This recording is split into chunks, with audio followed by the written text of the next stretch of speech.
There were several angles virtually came out the other side. Yet another view, the plane hitting. It's almost like the building swallowed the plane. Yeah. Yes. And here you see this aircraft below. Did you see that?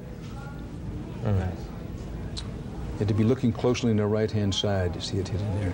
And indeed, Russ Mitchell said it's almost as if the building swallowed the plane and then belched back up. Well, nobody's ever seen photographs like that because nothing like this has ever happened before. We go to David Martin at the Pentagon. Dan, we were talking earlier about trying to give the appearance of a return to normalcy. Well, now we have one other appearance of normalcy, which is the fact that Defense Secretary Rumsfeld will give a briefing later this evening in the briefing room in the Pentagon. In other words, we're going to be allowed to go back into the Pentagon, and obviously, as that is designed in part to give a show that you can damage the Pentagon, but you can't sink it, that business continues in there as normal. Now, obviously, one of the pieces of business that's going to be continuing now is planning for some sort of military retaliation, although I think it's much too early for us to really have any good idea what that might look like. David Martin, we're going to go to Bob Orr, who has some new information in just a moment, but once in the Far East, an intelligence operative who was talking about revenge for things, terrorist events, used the quote, he said it was an old Oriental expression, revenge is best served cold, which the thought was that you don't want to enrage, lash out immediately.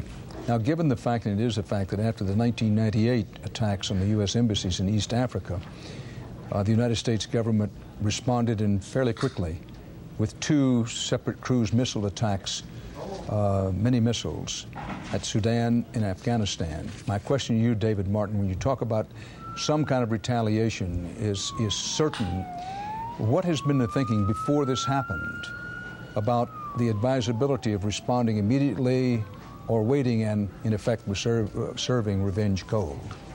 Well, they have 2 lines. One is that we will strike in a time and place of our choosing, and that supports the argument that you don't have to do something right away. But after those cruise missile attacks on the Sudan and Afghanistan, the argument was that that was not retaliation, that was preemption, because Osama bin Laden was planning further attacks against the U.S., and they had to disrupt his operations.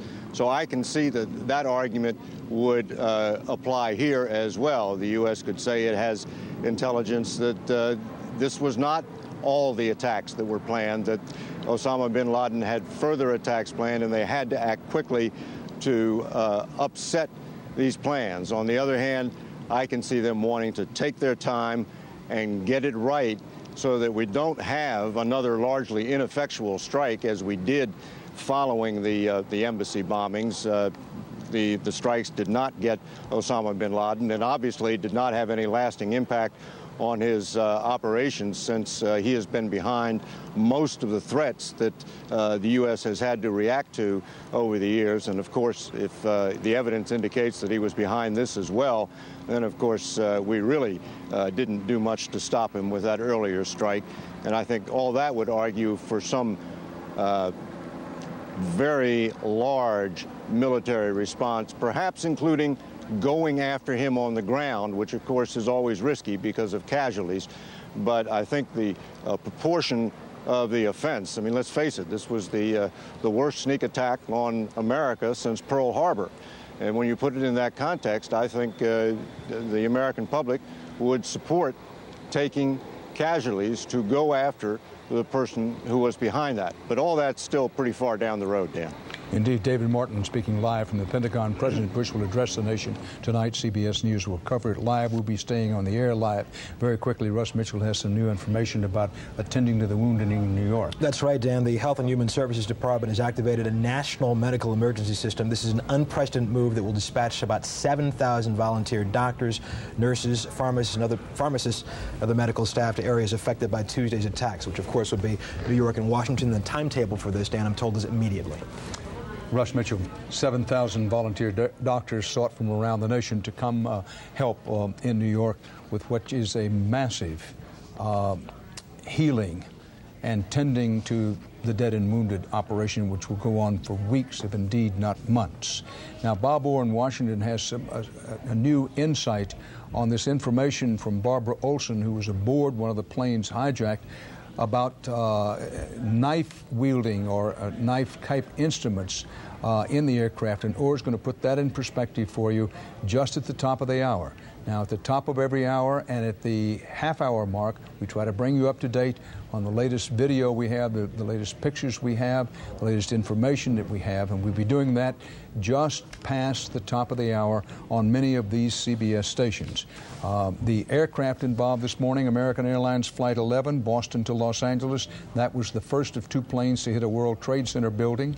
The second was United Flight 175, Boston to Los Angeles. That was the second plane to hit a World Trade Center building. American Flight 77, Dulles, near Washington to Los Angeles. This is the plane that hit near the Pentagon. Then United Flight 93, Newark, New Jersey to San Francisco, is the plane that apparently went down in Somerset County in western Pennsylvania. They believe they might get the cockpit recorder from that, and if they do, it could be valuable information. You're watching continuing CBS News coverage of the attack on America.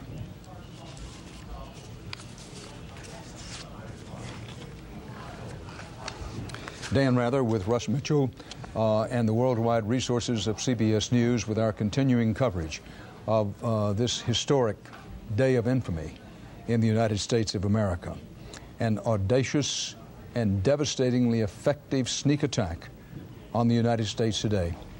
Terrorists crashed two hijacked airliners into the World Trade Center towers, and they destroyed both of those towers. And as a consequence of that, then later this afternoon, World Trade Center building